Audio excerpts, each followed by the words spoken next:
এটা না ঠিক এইভাবে হবে না। এর জন্য তোকে একটা ডায়েরি করতে হবে। আমি?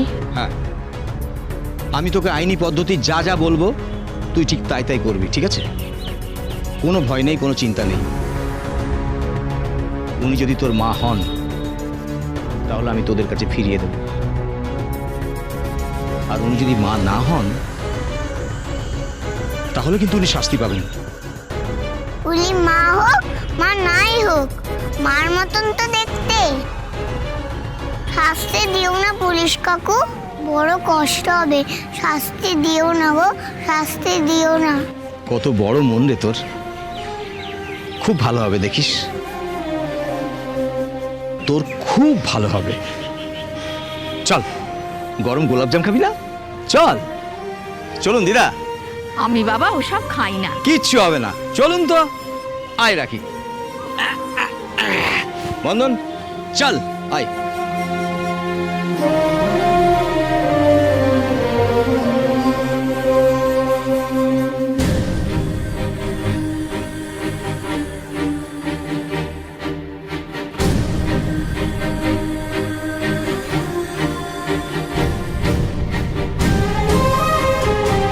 ঠিক আছে।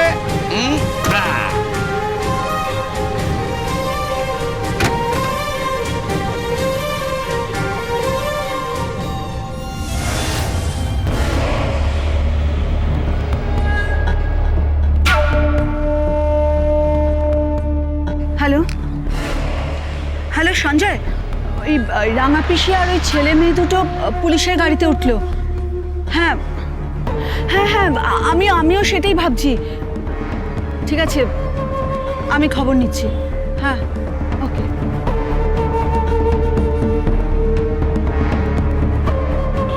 পুলিশ দিয়ে তুমি কিচ্ছু করতে পারবে না। এই সমস্যার মূল অনেক গভীরে পোতা আছে। ওই পর্যন্ত তুমি একটা বাচ্চা ছেলে কিছুতেই পৌঁছতে পারবে না, পৌঁছতে পারবে না। উনি কেমন করছিলেন তাই না? হ্যাঁ, চোখ কেমন করছিল, কেমন শাসা আওয়াজ হচ্ছিল। ওনার কি শরীর খারাপ?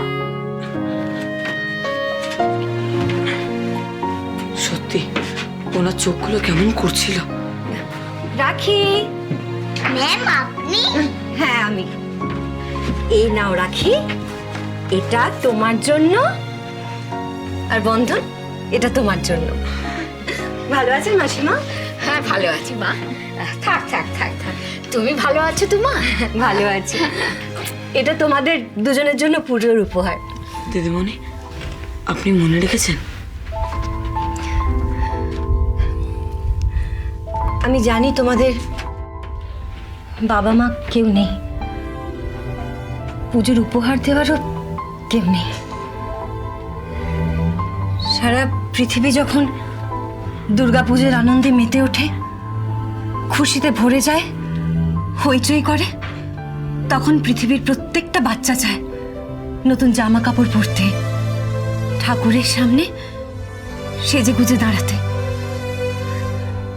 তখন মনটা কেমন আনন্দে নেচে ওঠে, তাই না?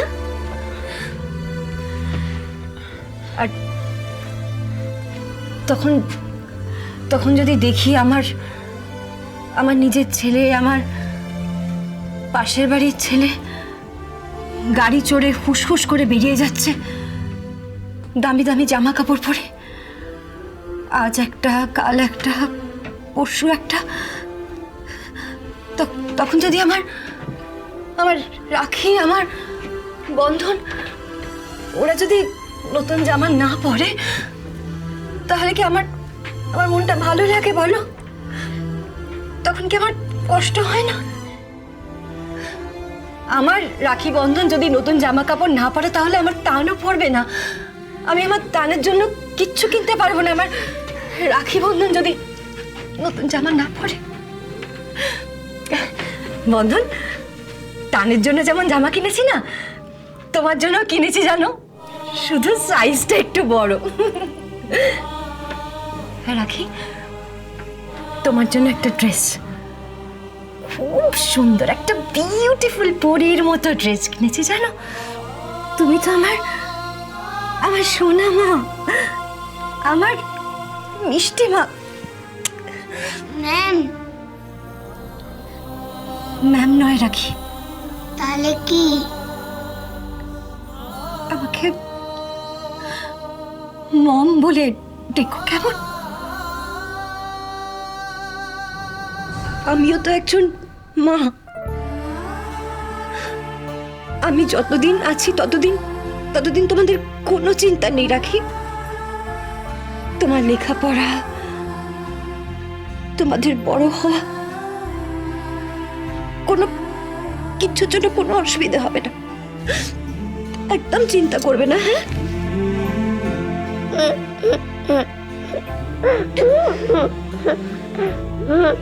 কি রাখি, কাঁদছো কেন? কি হয়েছে রাখি, বলো আমাকে। জানো, আমি গলায় একটা সোনার হার পরেছিলাম। আমার মা এসেছে, এ নিয়ে চলে গেছে। তারপর সেই গলার হারটা নাকি আমার মায়ের ছবি গলায় পাওয়া গেছে নারায়ণপুরে।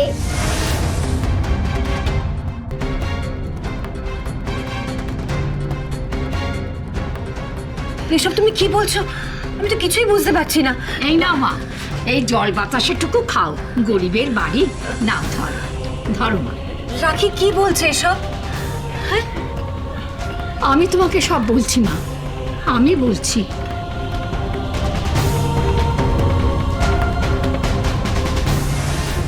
আমার মা, মাসি নাকি অন্য কেউ? কিভাবে? এটাই বলে দেবে উনি কে। কি বলছিস কি তুই? আমাকে ফিরে যেতে হবে কলকাতায়, ওই বাড়িতে একবার যেতে হবে। কোন বাড়িতে? চ্যাটার্জি বাড়ি।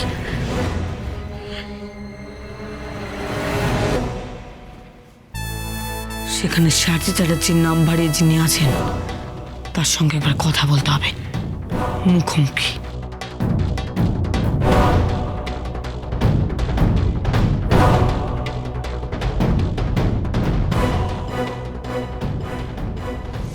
কাল রাত্রিবেলা আমি ঘুমিয়েছিলাম, তুমি আমার গলার হারটা খুলে নিয়ে গেছো। সোনার হার ছিল, খুলে নিয়ে গেছো। আমি অনেক চিৎকার করলাম, তুমি পালিয়ে গেলে।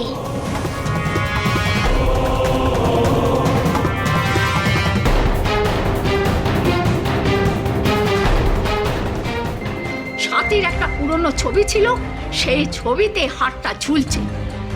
হারটা ওখানে গেল কি করে? সাথীর ছবিতে গেল কি করে? বল, বল তুই আমাকে, বল তুই কে? কে তুই? বল, বল তুই সাথী না উত্তরা? বল, বল, তোকে বলতেই হবে। বল তুই কে? কি হলো, কি হলো? ওরকম করছিস কেন? টাকা, টাকা আমার দিকে।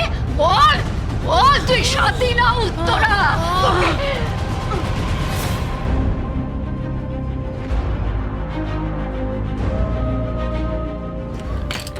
সে কি? তার মানে ওনাকে যখনই জিজ্ঞেস করা হয় উনি সাথী না উত্তরা, তখনই উনি অসুস্থ হয়ে পড়েন।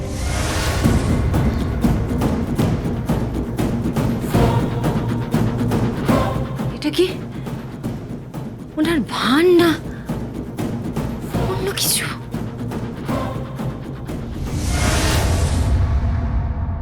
সাবধানে, কিন্তু ধরা পড়লে কিন্তু সব শেষ হয়ে যাবে। সাবধানে কিন্তু। কে কথা বলছে?